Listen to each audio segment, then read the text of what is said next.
Okay, welcome in. I'm now going to be reviewing Game 7 of the Stanley Cup Finals between the Florida Panthers and the Edmonton Oilers.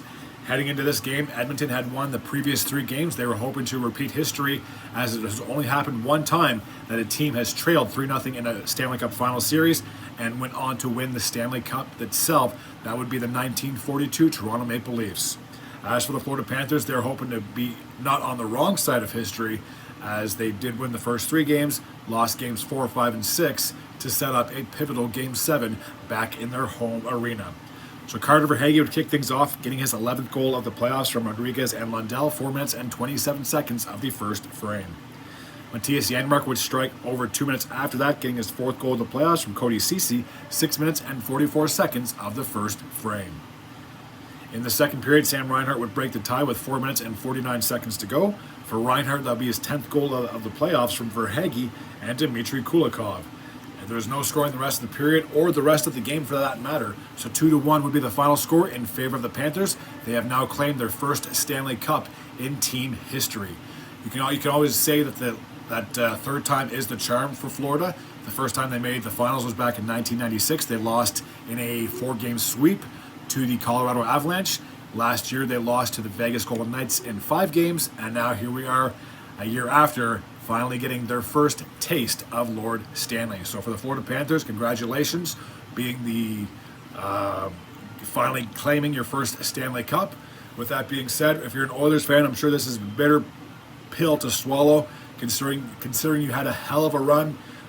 You beat teams that no one really gave you a chance, and you were down 3-0 in this series. This could have been over by Game 4, but they fought with every inch of muscle in their body.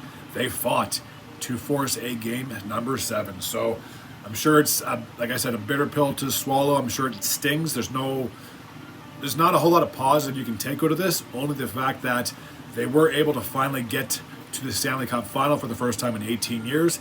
And I'll just say this, I don't think it's going to take 18 years to get back into the final. They are a very good team, and they have a lot of guys that are still signed until next year. So, I mean, for the Oilers, again, very bitter, I'm sure, about how it ended, but you got to be proud of that team, of how well they were. And especially the roller coaster that they had back in November. They were the worst team in the league, and now at the end of June, they were able to play in a 7-game series for the Stanley Cup. Alrighty, so the entire time I've just been showing my playoff bracket has now been completed. When I did the simulation on here, I didn't get a chance to film it, but they actually had Sasha Barkov get the Conn Smythe because he had the most points for the Florida Panthers. I think it's going to be difficult to have the opposing player get the Conn Smythe through the video game, only because I think that EA just favors the team that wins the Stanley Cup. I'm sure if I did the simulation and Edmonton had won, Connor McDavid would have gotten the Conn Smythe because he was on the winning team. But I think it's tough to have a player so dominant through a simulation get the Conn Smythe on the losing squad. So that's the only thing that I wasn't able to get correct. But again, it's kind of out of my hands. Anyways, as always, if you're new to this channel and you like this type of content, feel free to hit the sub button. I'd be very grateful and very appreciative. And before I sign off, I will be doing a little bit of coverage when it comes to the awards. Excuse me. My voice is a little hoarse.